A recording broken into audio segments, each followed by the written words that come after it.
On today's episode, I'll be talking about the 1993 animated superhero feature Batman Mask of the Phantasm.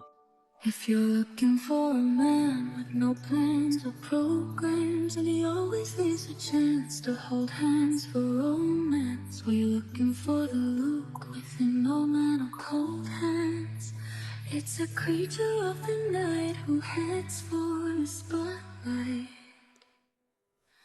I'm here to welcome you to Brandon at Random Reviews. No method when I choose.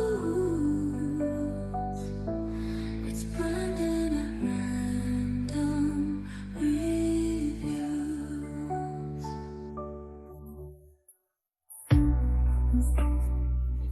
All right, everyone, welcome to Brandon at Random Reviews, covering one unsystematically chosen topic at a time. If you like listening to a guy recap and review movies in weekly episodes, then look no further. To keep up with the newest content, you can find Brandon at Random Reviews on most major video and audio platforms, as well as all popular social media sites. If you enjoy this, please like and subscribe. Before I really dive into today's movie, I want to explain one of my favorite things ever, and I kind of deemed this necessary for today's episode. Batman the Animated Series is widely considered to be the gold standard for superhero storytelling, at least as far as TV shows in the animated medium. It changed cartoons, and it was a pivotal step in the evolution of the way the world viewed Batman.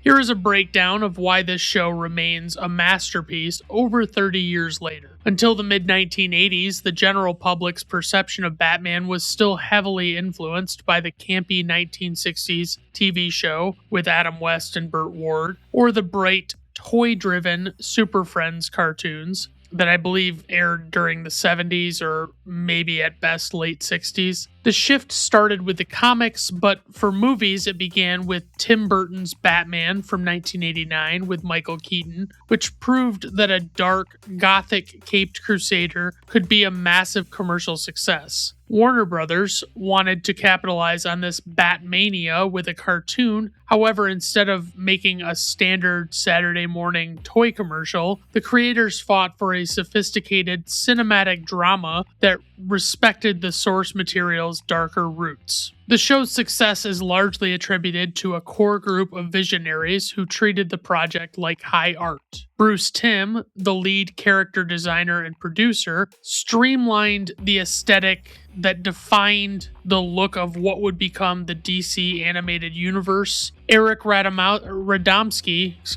a background artist and producer whose moody atmospheric paintings set the tone for the series. Paul Dini, a writer and producer who brought deep emotional resonance to the scripts. Andrea Romano was the voice director who insisted on recording the cast together in the same room, which was rare for animation, and it really allowed for genuine chemistry and performances to take place. Obviously, there were a lot of people that went into this, but those are the highlights. The show's visual identity is its most striking feature. The team coined the term dark deco to describe the style. To ensure the show felt dark, the backgrounds were literally painted on black paper instead of white. This made every light source, from the bat signal, headlights, the moon, just pop with a moody neo-noir glow. The world is quote-unquote out of time. Characters use 1990s computers, but they wear 1940s fedoras and trench coats. They drive vintage-style cars while police blimps float over Art Deco skyscrapers. This makes the show feel like a living dream and kind of transcend time, essentially. For many fans, the actors that were in this cast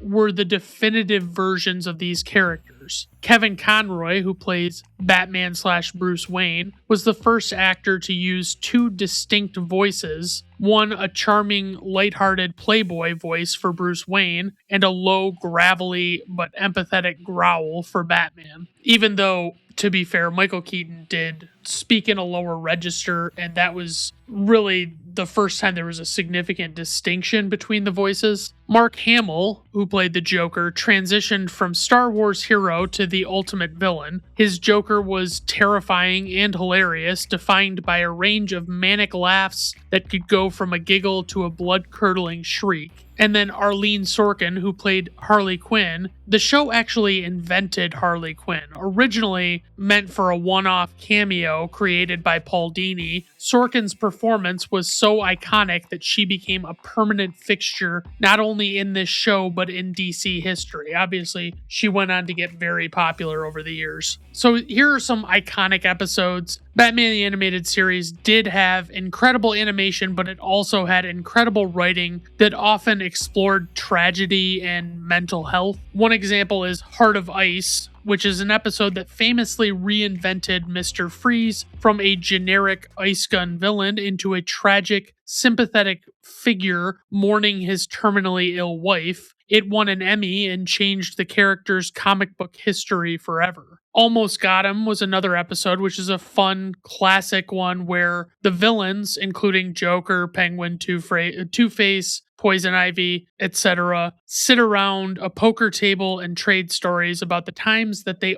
almost killed Batman. Beware the Grey Ghost is a meta tribute featuring Adam West, who portrayed Batman in the 1960s, as an aging actor whose Grey Ghost hero character inspired a young Bruce Wayne. Robin's Reckoning is a powerful two-part episode that dealt with Dick Grayson's trauma and the complexities of his relationship with Bruce. And then, last but not least, just taking a small sample, POV is a different episode that is very well regarded by fans, and it's told from the perspective of a group of different police officers recounting an incident after it happened from their own point of view, sharing their unique perspectives, especially of Batman, and they basically just tell the story as they saw it. So you kind of hear the same story multiple times, but it's all, it's unique. It's not like you're just hearing the same boring story over and over again. But the reason why it's still beloved is because Batman the Animated Series never talked down to its audience. It treated children like they could handle complex emotions like grief, revenge, and moral ambiguity. It made the villains as human as the hero, and it made Gotham City feel like a place you could actually visit if you were brave enough. Obviously, I wanted to go really into it a little more, but, it's like I kind of had to draw a line and simplify it as much as I could because I just wanted to touch on how well regarded it was and some of why it's so well regarded. So like I said, today's movie is Batman Mask of the Phantasm, released on December 25th, 1993. Runtime 76 minutes. This movie is rated PG by the Motion Picture Association of America. Budget $6 million. Directed by Eric Radomowski and Bruce Timm. I wonder if I think I pronounced that wrong earlier, but yeah, you didn't care at the time. So Eric Radomowski and Bruce Timm. For the writers, we have Alan Burnett, who was a very regular, wrote a ton of episodes. He was a regular writer on this show in the series form, and he wrote on this. Paul Dini, I already mentioned. Martin Pasco and Michael Reeves. All four of these individuals wrote this movie. For the composer, we have Shirley Walker, and I guess I'm going to talk about just drawing from my own experience and what I've read about this show, because obviously I'm a huge Batman fan, so I've read up on this stuff. But Shirley Walker, famously within the show, had her own version of the Batman theme, and the only reason they didn't initially use hers as the primary theme that is associated with the opening sequence and all that stuff that's in every episode is because Danny Elfman actually agreed to use his score, or at least a version of his Batman 1989 score that was so popularly known. And so eventually they had different opening sequences that featured Shirley Walker's theme, and I think that pound for pound, I love both of these themes. I don't particularly dislike Shirley Walker's. I think hers is very good. I do like Danny Elfman's a little better just because it's the one that I'm most familiar with and I think is a little more epic, but hers is amazing too. For the cast, some of these names I've already mentioned, but I wanted to go into it. So Kevin Conroy, of course, plays Batman / Bruce Wayne. I love Kevin Conroy. He passed away a few years ago. I actually did a little tribute in one of my episodes to him. He is, for most people, the definitive voice of Batman. He is so commonly the voice of Batman in animated form, and he voiced him in all of the Arkham video games with the exception of one, and that was just because it was a different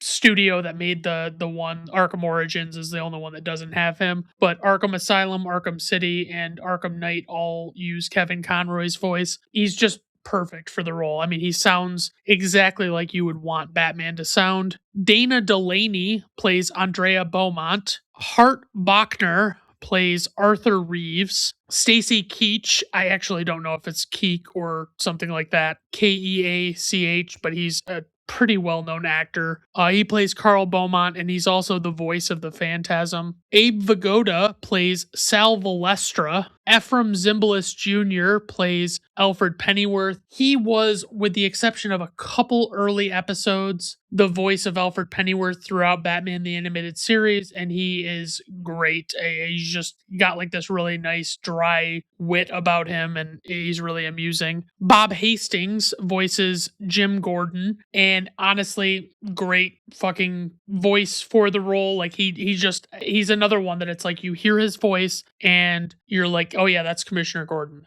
That's what he would sound like. And then Robert Costanzo plays Detective Harvey Bullock, and honestly, I think he was the guy that was in Die Hard 2. He was, I think, the guy.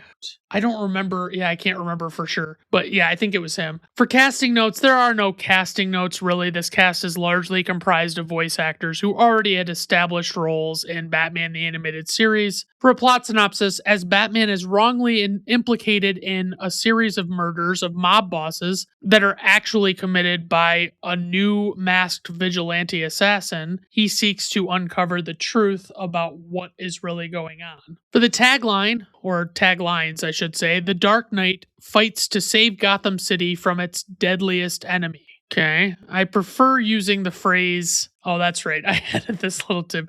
So I think the better tagline for this movie would be, Your Angel of Death awaits, just because that's a line from the actual movie. You'll find out more about it, but I think it would be a really cool tagline if they would have used it, but they didn't, so.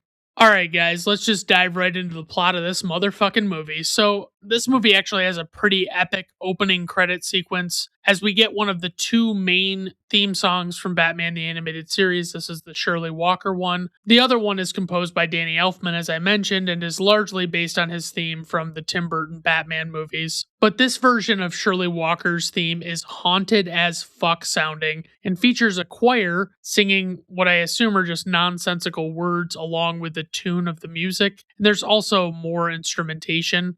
The sequence also features a 3D version of Gotham City that is pretty cool looking and was pretty ahead of its time. It doesn't look like traditional animation, but I don't think it's really computer animation. I think it was just the style of animation that they used looked 3D. It slowly moves in on a group of men meeting in a boardroom in one of the buildings, and they're discussing some deal that they're making where the man proposing the deal has developed counterfeit bills for them to use. Suddenly, as they're discussing the details of their deal, Batman swings in from outside and breaks through the window and begins fighting fucking everyone. Many of them draw their guns on him, and Batman knocks a table over on one of them, and then he throws a guy into a picture that is framed on the wall. The main guy who was working out the deal with the counterfeit bills escapes and runs across a skywalk of some sort, and he's suddenly approached by this dark figure who is shrouded in clouds, like dry ice clouds, basically. And we're going to be calling this dark figure the Phantasm. The guy wrongly assumes that the figure is Batman, but suddenly the figure says, "Chucky Saul, your angel of death awaits." And he realizes it's not Batman at all. He jumps into a car and drives away and manages to take out the Phantasm temporarily and even turns around to try and finish the job. But as he approaches again, the Phantasm leaps out of the way and Chucky ends up crashing through the wall of the parking garage, and then his car flies across from the building it was originally in to a different building across the street with momentum and crashes through that wall, leaving the horn blaring as the vehicle is like, wow, I'm struggling to talk right now, as the vehicle is basically just hanging half out of the building. Batman arrives and looks out across from the nearby damaged wall of the parking garage, and he's clearly a little confused about what the hell just happened. And we're, of course, all a bit confused about what took him so long to get there, of course. And then suddenly, innocent onlookers on the ground look up and see him and naturally just assume Batman caused all the commotion that resulted in the crash car and Chucky's death. Batman turns around and walks towards some of the broken glass on the ground and examines it and looks over and sees a dark figure disappear up a stairwell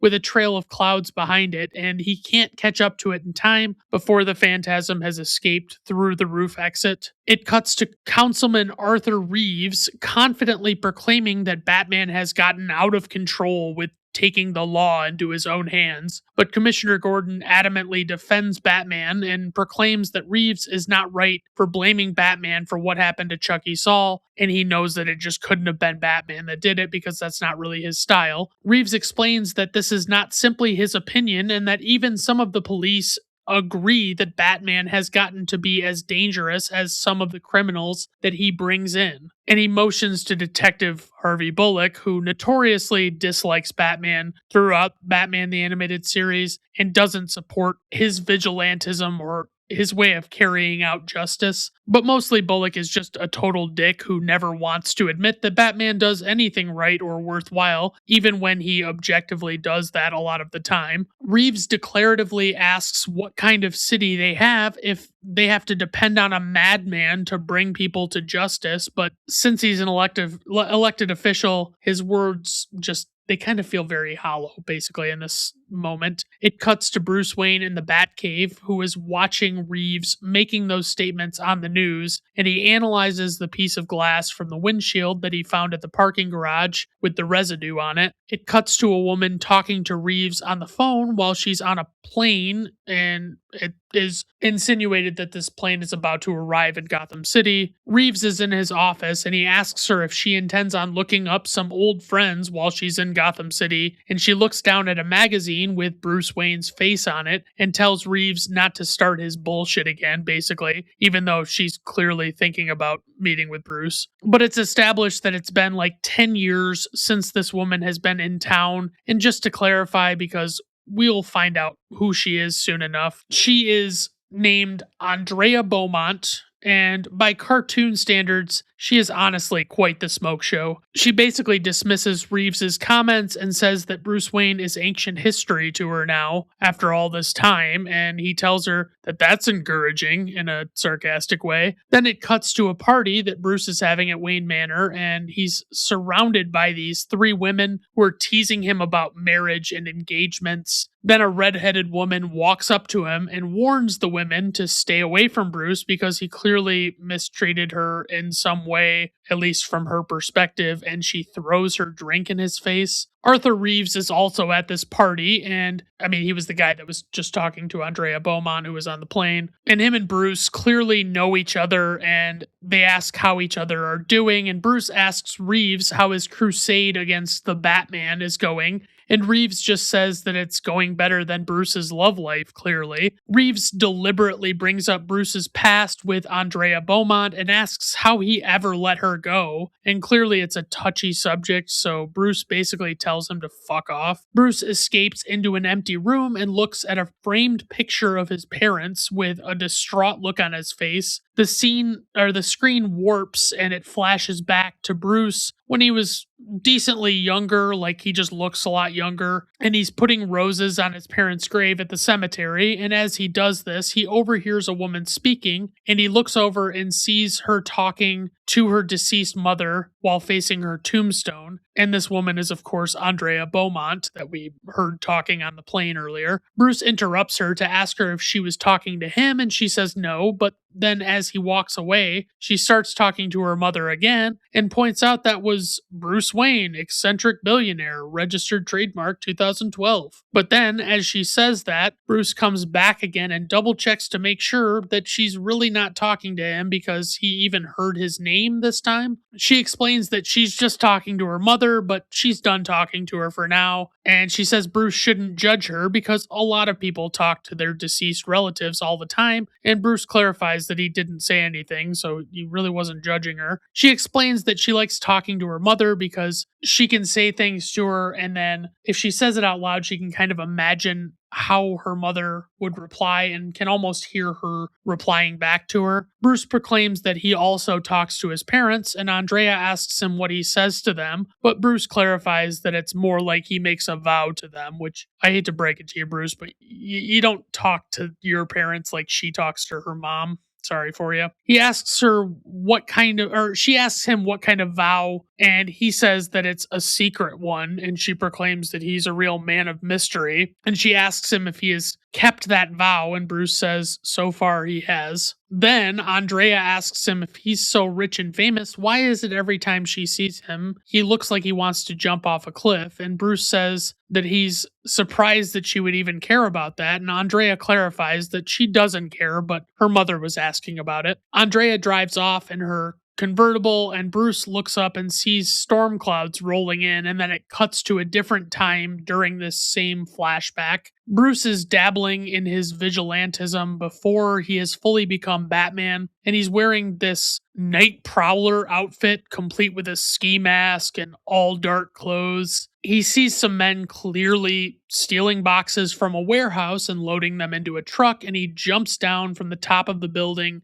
to intervene and tells them to stop, but they don't really take him seriously. He throws a couple of throwing stars at their weapons and then proceeds to get into a fist fight with them, and just as he goes to celebrate and untie one of the security guards, one of these bad guys that is still remaining shoots at him with a shotgun. The guy then flees in that truck that they had loaded all the stolen goods into, and Bruce jumps on the back and he's like clutching to the doors for dear life, and he's just like swinging from the doors of the trailer as the truck is going down the road rapidly. Eventually, it catches the attention of a patrolling police cruiser who ends up flipping on its siren and lights and attempts to pull the truck over, I guess. And so, because this is a predominantly movie podcast, I'm going to take this time to periodically give you some insights on the greatest cartoon ever created, Batman the Animated Series, even though I already touched on it.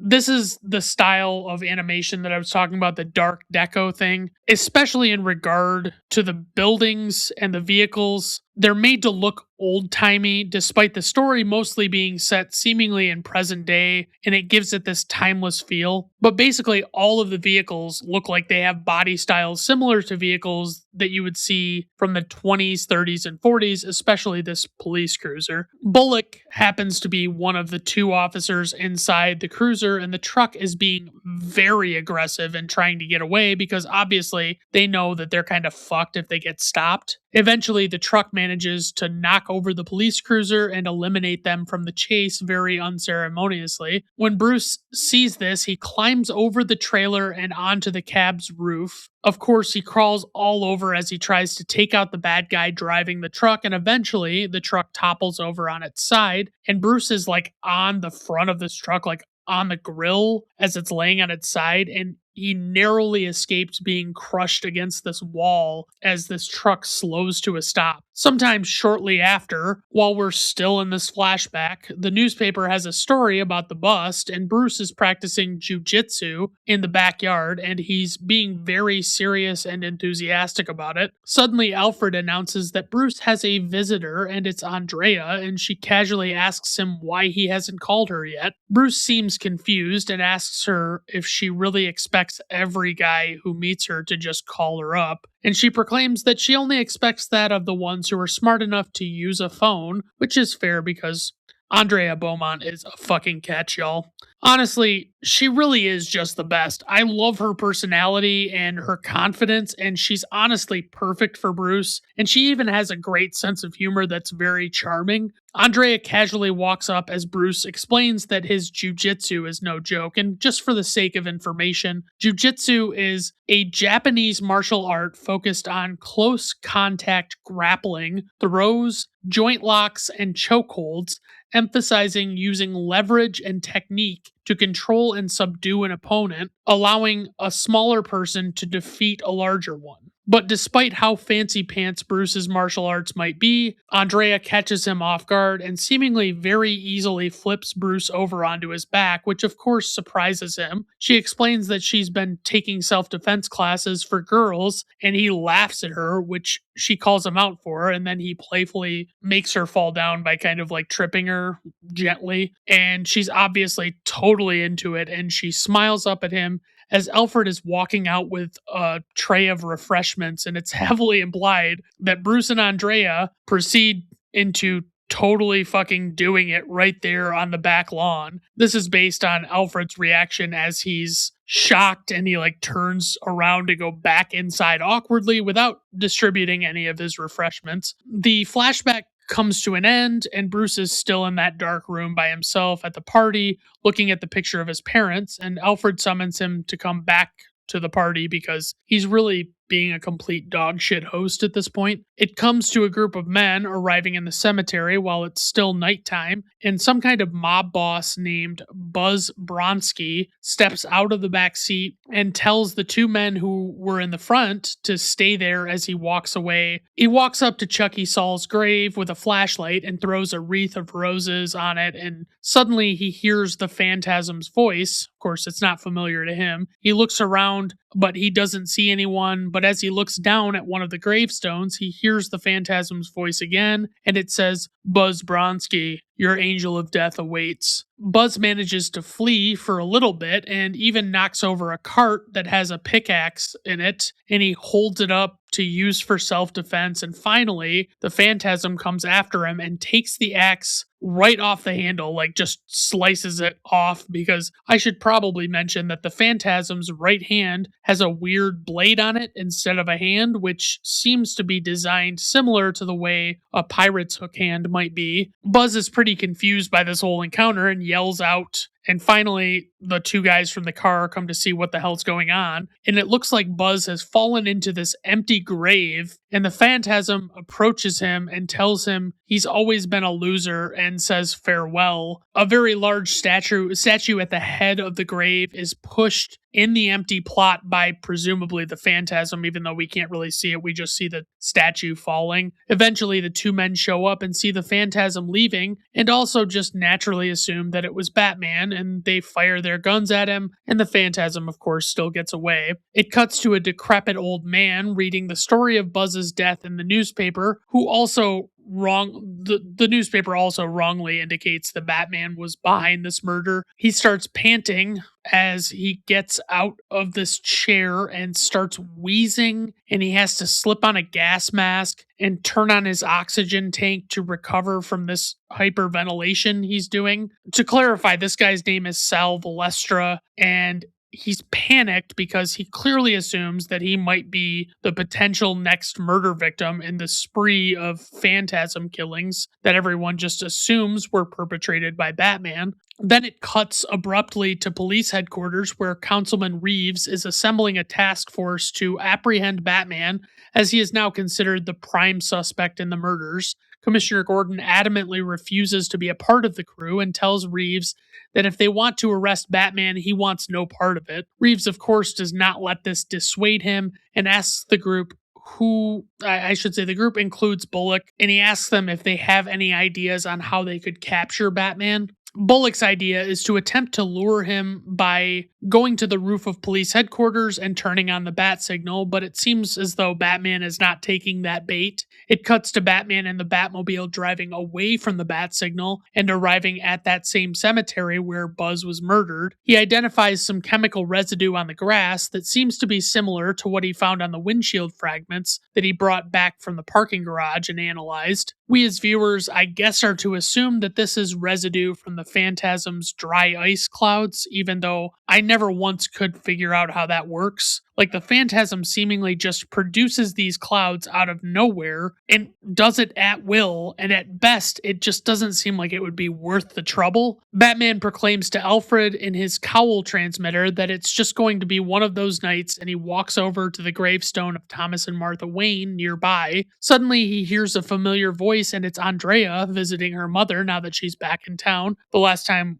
we knew that, like, where she was just coming into Gotham City on the plane. As Batman looks over to confirm that it's actually her, Andrea looks up and sees him and reacts with a gasp as Batman scurries away and out of sight. After realizing he's gone, she looks over and sees that he was standing right by the Wayne grave monument and ascertains that Batman might actually be Bruce Wayne. It cuts to her with Reeves at dinner, and she's absent-mindedly trying her best to listen to what he's talking about, but she has a lot on her mind, and Reeves doesn't sound like he's that interesting. Like, he just doesn't seem like the kind of guy that would be worth giving your undivided attention to. It cuts to Batman outside with binoculars, watching the two of them in the rain, and they're holding hands over the table like a couple of 1950s teenagers. They might as well be sharing a damn milkshake, for fuck's sake. Reeves makes it pretty clear that he is romantically interested in Andrea still, even though we don't know what their background is, but she doesn't get too chummy with him or do anything that might lead him to believe that she feels the same way, really. It flashes back again, and Bruce and Andrea are dating now, and they're going to the Gotham World Fair, and there are a bunch of exhibits that display their vision of the future at the time, like futuristic things, and it's like this whole amusement park type thing. Bruce and Andrea hop into a little car on a track that takes them on a guided tour of a futuristic vision of Gotham City, and they even pass through a house that's meant to be futuristic, and it even has a robot made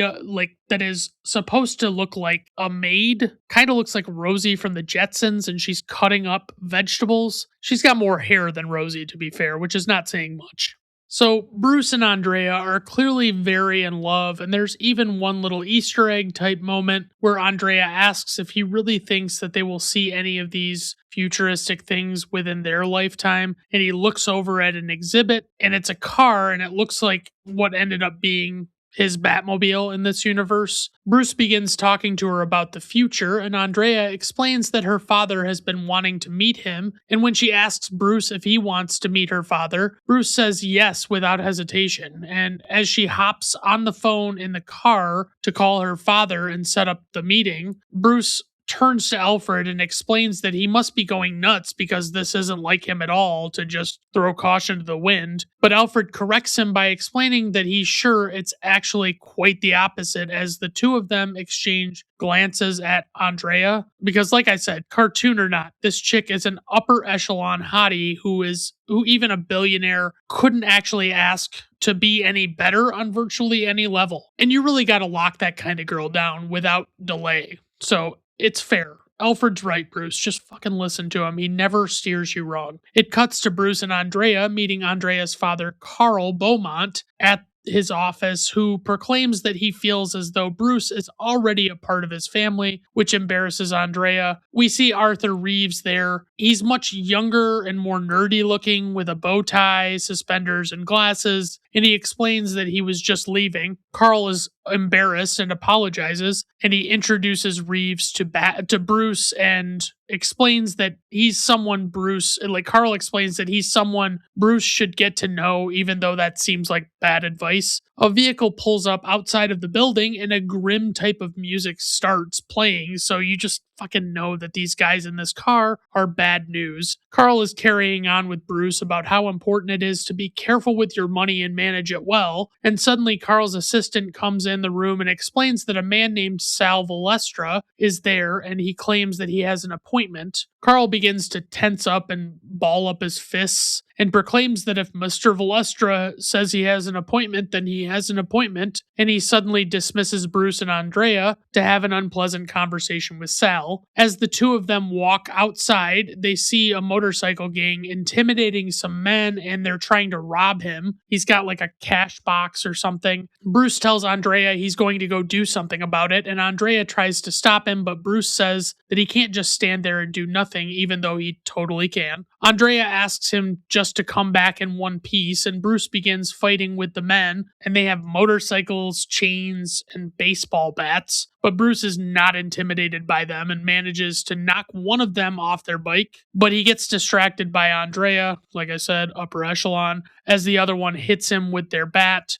The two bad guys gather up the money and flee on the one remaining bike that wasn't ruined when it crashed, while Bruce is down, and Andrea tries to comfort Bruce, but he's not in the mood to be babied like this. Back at home, Bruce struggles with whether or not pursuing his vigilantism is actually the right thing to do. He's unsure if he wants to continue his relationship with Andrea or if he wants to go all in on this crusade that he has been thinking about. Andrea calls the house, but Bruce tells Alfred that he doesn't know what to do and he can't talk to Andrea right now. Then it cuts to Bruce standing outside at the cemetery in the rain, pleading with his deceased parents, who frankly seem pretty reluctant to respond. He desperately tries to explain to them that when he made his vow to them, that he didn't anticipate meeting someone that was a straight up 10 out of 10 babe. And he just wants some kind of sign from them that it's okay for him to set aside his vow because he didn't count on ever being happy when he made the vow originally. He starts to beg them to tell him that it's okay, and Andrea comes up behind him and tells him that maybe they already have told him it's okay and that maybe they sent her. The two of them embrace, and it cuts back to present day where Bruce is on the ledge with his binoculars and the rain is streaming over him, and the lenses of the binoculars, like the rain's coming all over him in a very picturesque way. He vanishes as a police helicopter searchlight almost sees him on the ledge. Then it cuts to Valestra picking up Reeves in a panic, asking him if it's really Batman who is perpetrating the crimes against their organization.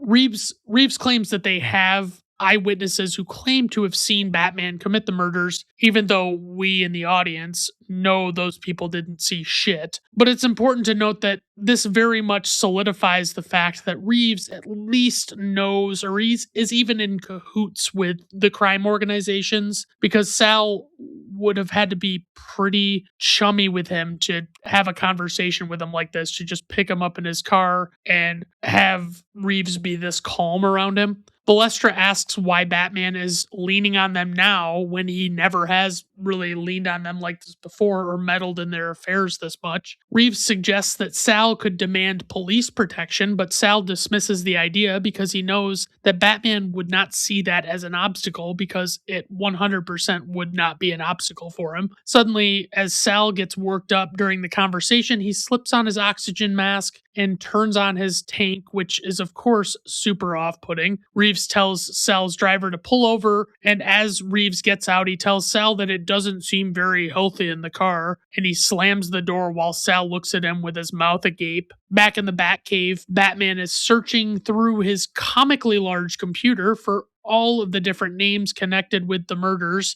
and he realizes that Sal is also connected with them. Batman indicates that he's going to pay Sal a visit at his home, and Alfred excitedly assumes that he is likely to see Andrea after that as well. But Batman angrily proclaims that Alfred doesn't know him as well as he thinks he does. But Alfred points out, Batman doesn't, he says Alfred doesn't know him as well as he thinks he does, but Alfred points out that he diapered his bottom, and he damn well ought to know pretty much every fucking thing he needs to know about Bruce. Batman tells him that he's wrong before driving off, and it cuts to Batman arriving at what you have to assume is Sal's house. But this seems like one of those things where it pisses you off when people tell you what to do, even if you were already planning to do it. For instance, like when you're at home and you're like, you know what, that dishwasher needs to be emptied. I think I'll take care of that now. And then your spouse happens to walk by and just tells you to empty it, and you're like, you know what? I don't think I will fucking empty that dishwasher now. I don't think that's going to happen.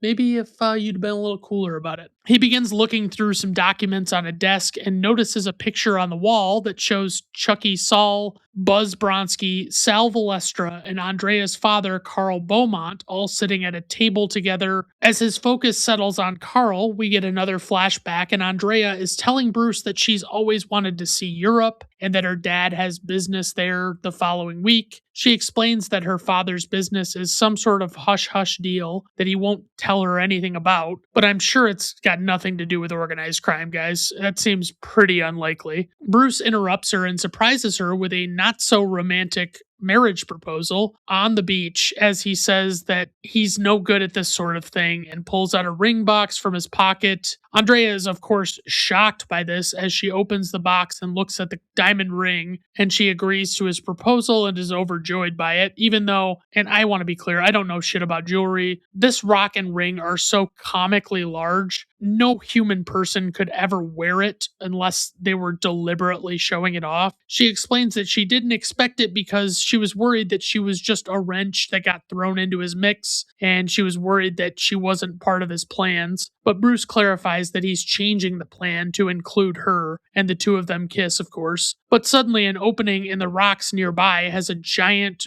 flock of bats that starts flying out of it, and Bruce has to protect Andrea. That night, as Andrea and Bruce pull up in a vehicle outside of Carl's house, she notices that her dad has company inside and that it's likely his business associates. She gets out of the car and explains to Bruce that maybe they should wait until tomorrow to break the news to Carl about their engagement, and Bruce agrees before she goes inside. There's this creepy man outside who's smoking a cigarette, and he growls at Andrea as she walks by, and then he flicks his cigarette at Bruce's car as Alfred pulls away. But the man appears pretty much unfamiliar, probably just another run-of-the-mill low-level enforcer for the mob. It cuts to Bruce exploring the cave where the bats came out near the beach, and as he explains to Alfred what he saw inside there, Alfred somberly delivers him a note that came from Andrea. Bruce gets increasingly emotional as he reads the note, and even though we don't get to hear what the note fully says, the gist of it is that Andrea says that she's too young and she needs time and that Bruce should forget about her, but it seems pretty clear that there might be other stuff going on that came up after she went inside the night before. Bruce angrily crushes her letter in his hand as it pans away and shows the portrait of Thomas and Martha inside the house. Then it cuts to Bruce putting on his Batman costume for the first time. As he puts on the mask, Alfred looks on in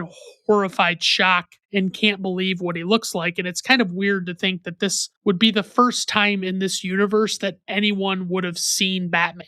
It's pretty clear that Bruce channeled his bitterness and anger regarding Andrea's decision to leave him into going all in on becoming Batman. He takes the framed photo of Carl with the three mobsters off the wall and tucks it inside his cape because now it's basically cut back to present day where he's at Sal Valestra's house. Then it cuts to Sal Valestra arriving in his car at the broken down old site of the Gotham World Fair. As he walks inside, some of the old robots turn on and begin moving in unison with a song that plays, but they break down and collapse, and so does Sal with his oxygen tank as he recoils in shock. Suddenly, the Joker emerges from one of the corridors and proclaims that he hated that song anyway. He feigns shock at seeing Sal, who apologizes for dropping by unannounced. Joker asks him what he wants, and Sal says he has business to discuss with Joker, and Joker throws him in one of the automated cars on the track and takes him to the old futuristic house with the maid. So the robot housekeeper is still chopping away at the table, even though there's nothing there. And Joker squeezes her cheek and pulls off a piece of her robot skin. Then he has Sal take a seat to tell him what's on his mind. And Sal explains that Batman has gone nuts and has been whacking multiple mob bosses. And obviously, Sal's concerned for his own safety. Joker doesn't take him very seriously and jests that maybe he's finally driven Batman off the deep end, but Sal stops him and tells him that this is a serious matter and that because Joker is the only guy who can stop Batman, he's offering him $5 million to take him out. Joker seems largely disinterested in Sal's proposal, but Sal gets very serious with him and grabs him by the collar. Sal explains to him that if Batman kills him, then the Joker is probably next, which briefly angers the Joker, but just as his temper flares, he deflects with a joke, as always. He comforts Sal by telling him that he will help him out, and Sal seems relieved, but of course, there has to be more to it than that. It's never easy with the Joker. But it cuts to Andrea and Reeves at the end of their date, and he suggests that it's not a great idea to go to bed on an empty stomach as she opens her apartment door. She looks inside and sees that the balcony door is opened and the wind is blowing through it, and as Reeves offers to stay up with her and talk for a while, she declines and just kisses him goodnight. As she walks in, she turns on a lamp and reveals that Batman is standing there, but she's unfazed by this whole thing. Like, she's not fazed by his presence even a little bit. It's like she seemingly expected him, what with the balcony door open. She mentions that she likes the cape, but she's not sure about the mask. Batman pulls out the picture from the frame of the mobsters with Carl and asks her if she's ever seen the picture before. She says no, and Batman explains that Carl was the guy who brought the partnership together with the mobsters, and Andrea clarifies that that's her father's job. Batman asks her where her father is now, and she claims that she doesn't know and sarcastically asks him why he doesn't try Madagascar. She casually begins pouring a drink, but Batman grabs her hand and tells her that she told Reeves that she was closer to her father now than ever. She asks him if he had her bugged, and he clarifies that he can read lips, and she angrily tells him to read them now, and she says, "Get out." Batman asks her if she's still following her dad's orders, and Andrea responds by saying the way she sees it,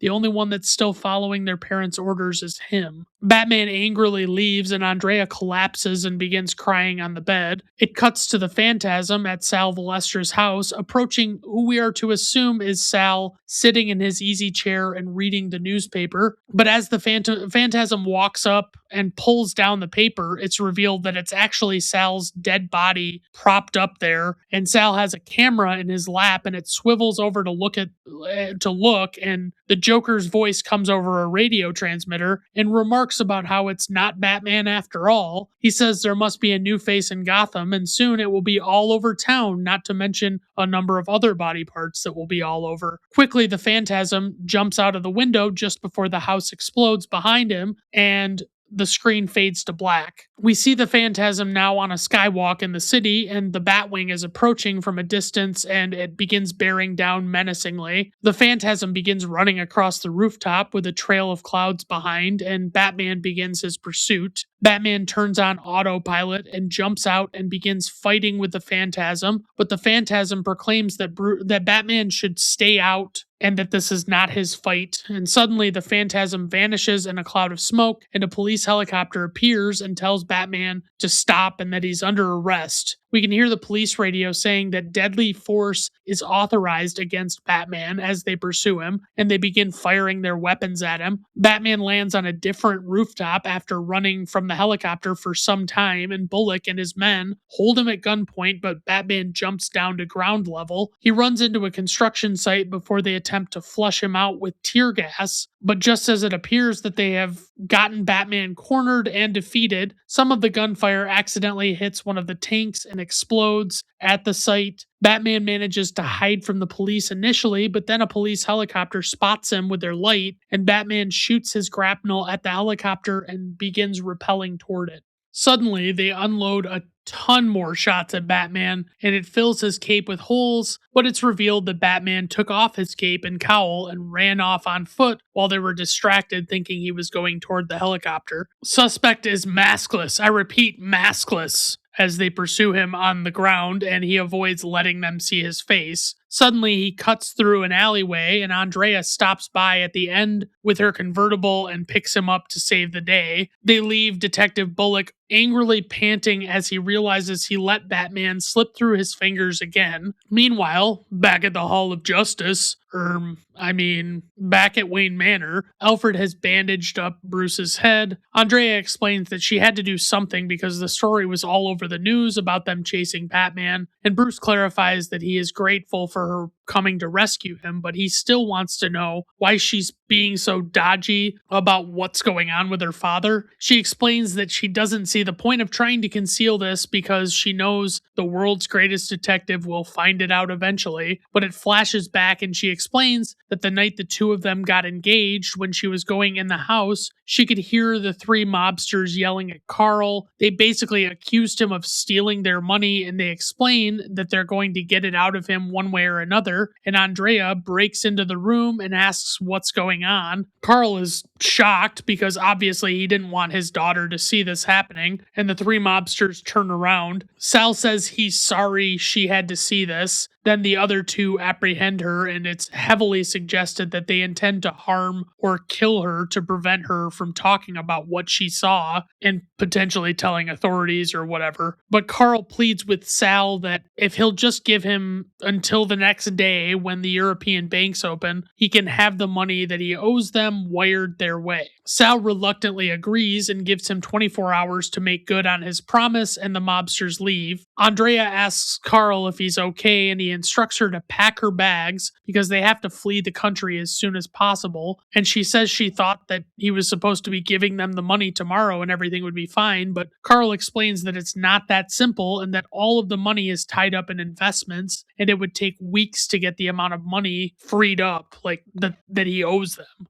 She explains to him that Bruce proposed to her and that she can't just leave and that she doesn't understand why he got involved with these people, but he just apologizes and says that eventually they'll get free of those guys bearing down on them, even though that seems kind of doubtful because the mob's not really known for letting things go. She explains that from that night they were on the run and they hid all over the world, moving from one country to another all the time. She explains that her dad was able to parlay the money that he embezzled into a fortune until he thought he had gotten enough money to pay them all back. But Carl quickly realized that it would never be enough and that they wanted interest compounded in blood, and it flashes back to the present with Andrea telling the story in Bruce's bedroom. She explains that when she heard that Chucky Saul had been murdered, she had to come back into town to stop, presumably her dad. Like Bruce puts it together that this must be, the Phantasm must be her father. Andrea explains that that's now twice that she's come into his life and screwed it all up, and she attempts to walk away, but he grabs her arm. He rubs her cheek and she begins crying, and it seems like they're about to do it again as Alfred walks in and then immediately turns around and walks out.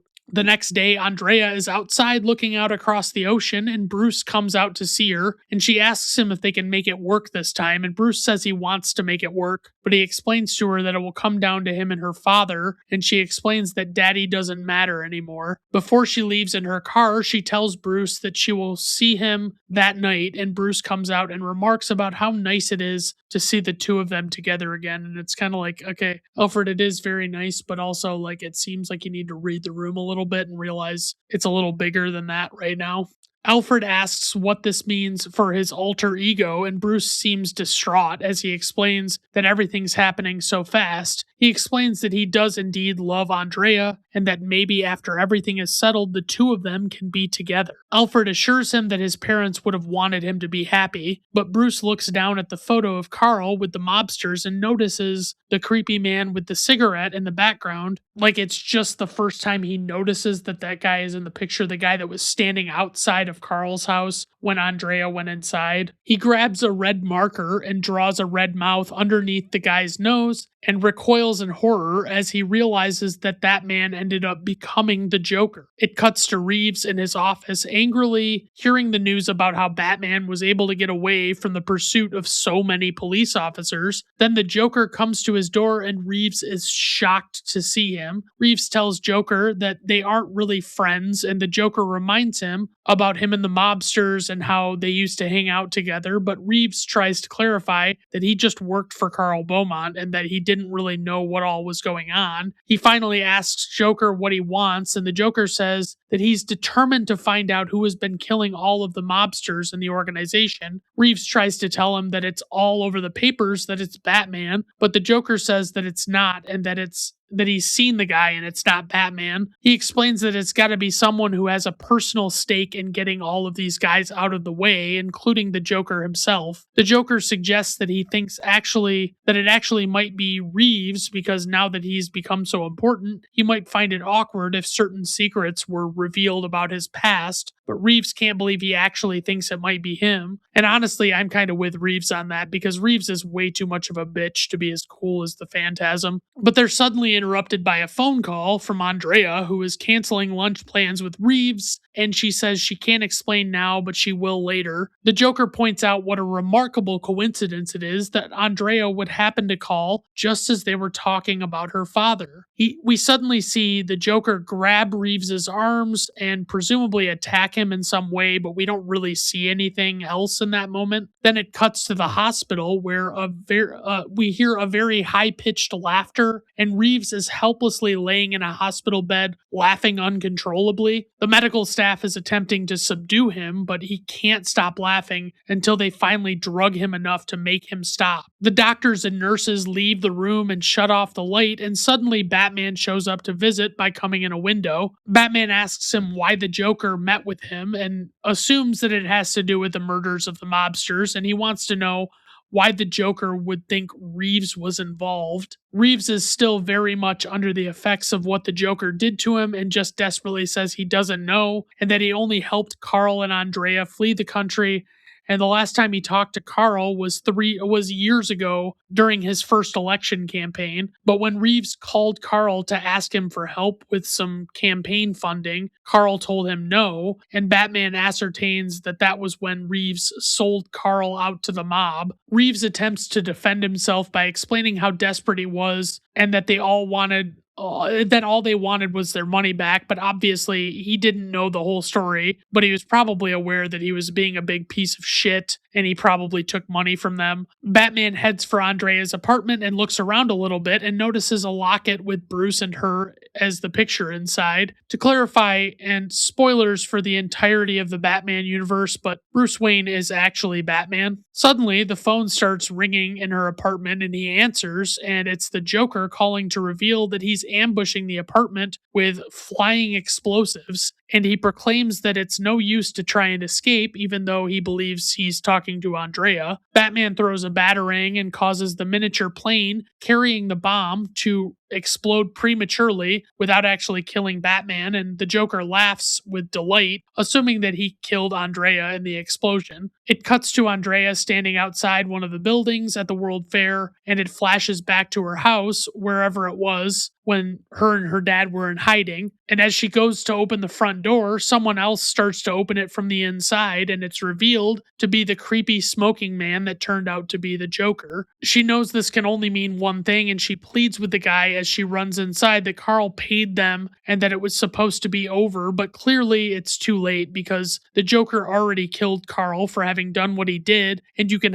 hear Andrea screaming as she discovers his body inside. Then it cuts back to the present, and Andrea heads inside the broken down World Fair building where the Joker is inside. Little small but crucial side note here is that Joker brought a stick of salami there and is having the robot maid cut it into slices for him. He looks over and sees that the balcony doors are opened and the Phantasm walks in. The Joker proclaims that she's harder to kill than a cockroach on steroids, and the Phantasm says, "So you figured it out," because he used female pronouns deliberately, and she removes the mask to reveal that the Phantasm has been Andrea all along. She hits him with a cloud of smoke and he coughs for a while, and then he sprays her with his poison flower on his lapel, and the two of them begin fighting across the floor. Finally, the Joker stands up and hits a button, and the robotic maid begins attacking Andrea, and she knocks out the maid and pushes the Joker up against the table, but he grabs the stick of salami that the maid was cutting up and hits Andrea hard enough to distract her so he can jump off the balcony. Then as she goes out after him and lands on the ground, she can hear his voice over the PA system, and he announces that it's just in time for her to meet her biggest fan, and one of the futuristic jet turbines turns on and begins spinning rapidly, and the wind picks up aggressively all around her and starts pulling Andrea in the direction of the turbine, and Joker begins turning up the speed. She desperately tries to hang on to a few things and then gets dangerously close to flying into the turbine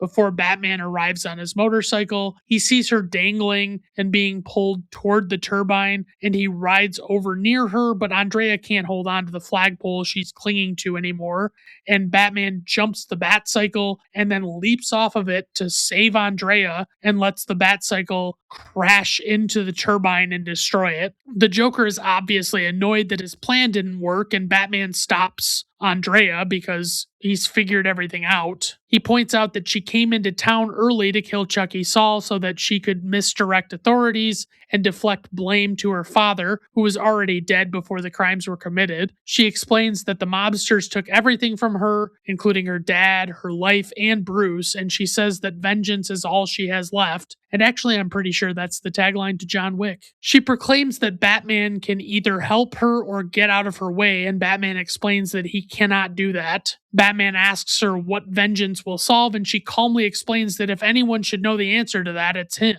He calmly tells her to leave, and she vanishes in a cloud of smoke, and the Joker flags down toward Batman and runs away for Batman to just chase after him. Like, I'm sorry, I wrote the note really weird. So the Joker flags Batman down, and then, like, basically he's just trying to get Batman's attention so that Batman will go after him. Batman pursues him through the model of the futuristic Gotham City, and Joker turns on all of the electronics and remote-controlled vehicles and lights. He eventually breaks off a piece of a model building and hits Batman with it and dispatches a bunch of remote-controlled helicopters to fly after Batman, and the Joker hops on the model train and rides away on it, only to jump off and flip a switch while Batman is still fighting the remote control helicopters. We see the switch the Joker flipped has activated a bomb near where the robot maid was, and he comes back to tell Batman he's too late, and he explains that there are 20 miles of tunnels under the site and that they are all filled with explosives, and he says that in 5 minutes everything goes up. Batman chases after the Joker, but he can't find him, and he comes outside and sees him trying to escape with a jetpack and chases after him. Batman's able to climb up and then leap on the Joker's back, and the two of them struggle through the air, and the Joker pleads with him that he's his only chance to get out of there, and that if they keep struggling together, they'll both die. And Batman just proclaims that he'll do whatever it takes, and they crash down on the ground. Andrea walks up and grabs the Joker by the collar, and Batman pleads with her that she has to get out of there because everything is rigged to blow. But she explains that it has to end tonight, and she says goodbye, my love, to Batman as all of the explosions begin to go off in the park. The Joker begins to laugh hysterically as he faces his impending doom, and Andrea envelops the both of them in a cloud of smoke,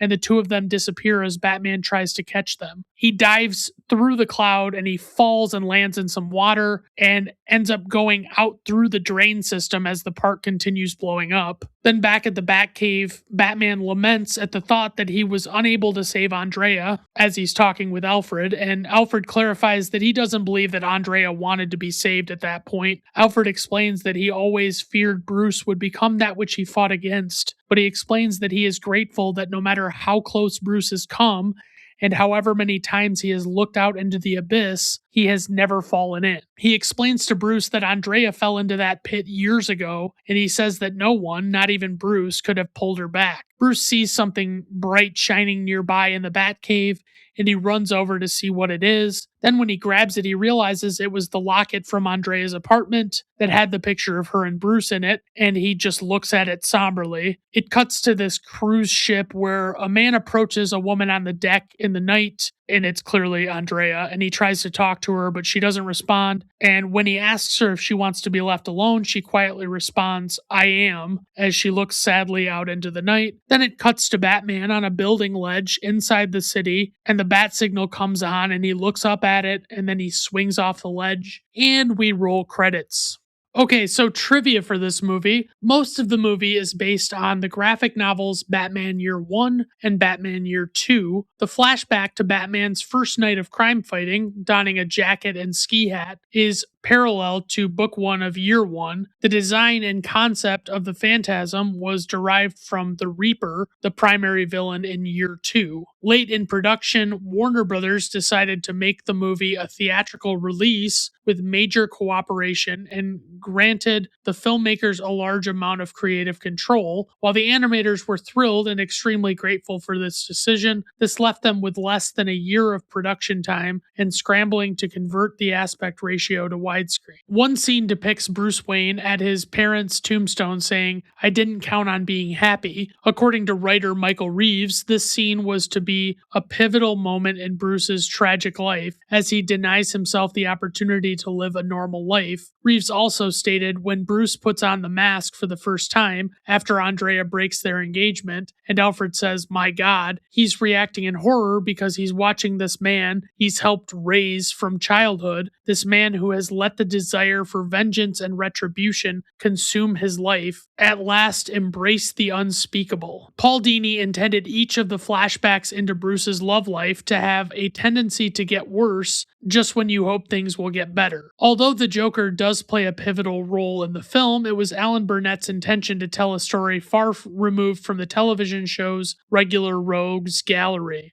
Burnett also stated that he wanted to do a love story with Bruce because no one had really done it on the TV show, and he wanted a story that got into his head. The end credits song, "I Never Even Told You," is a rare singing performance by Tia Career. Tia Career, in case you don't know, is the actress from Wayne's World and Wayne's World 2. She's like Wayne's love interest, and also she's in the movie True Lies, if I recall correctly. The computer-generated version of Gotham version of Gotham City, seen in the opening credits, was originally designed to be used in the Batman the Animated Series TV show. The purpose was to create a virtual set to replace the hand-painted backgrounds and help speed up production of the series, but it was never used for that purpose. This is the first film set in the DC animated universe, which has since gone on to have dozens and dozens of films. Honestly, most of the DC animated movies are better than most other comic book live action movies. They're just really well done. The only thing I don't like about some of them is that the animation is kind of uninspired. Like the more they go, it's like I wish that the animation was a little cooler. I don't know. Maybe I'm alone in that. The fighting style Bruce was shown practicing was very close to Taekwondo,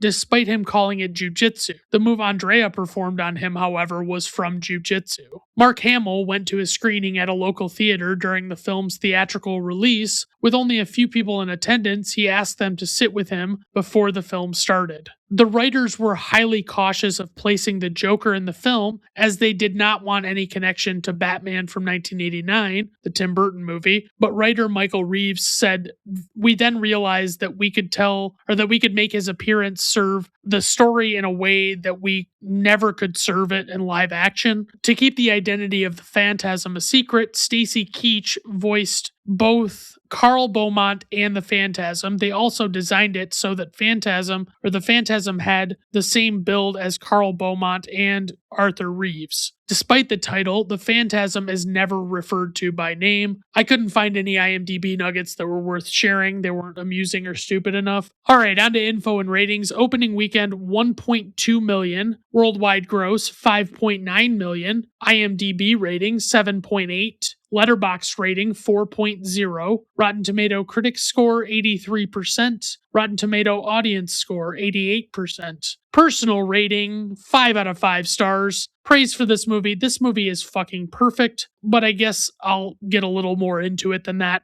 I love all of the different aspects included in the story, especially the cool way they show Batman's origin through flashbacks. Kevin Conroy and Mark Hamill are the two best voice actors to ever portray their respective roles in any capacity, and that opinion is almost universal. Criticism for this movie: they probably will never make a live action version of this, And honestly, that's probably okay because I wouldn't want to tarnish this film by doing that. Like, I wouldn't want to have to, every time I talked about Batman Mask of the Phantasm, that I would feel like I was just, gonna have to clarify and say, well, the live action one wasn't quite as good, or, it was different, or whatever. It is what it is. All right, everyone. Thank you for stopping by. I do appreciate it. Have a good rest of your day. Bye now. I'm here to welcome you to Brandon at Random Reviews. No method when I choose. It's Brandon at Random Reviews. What you hoped you would see is half mine with half type with all updates of release. For photos, for dark light, a Kurt Russell bright freeze, rear windows and gaslights. I'm really in your leg, sharing stone the legs spread. The clock starts with the eggs, it won't stop till you're dead. I'm here to welcome you to Brandon at Random Reviews. No method when I choose. It's Brandon at Random Reviews.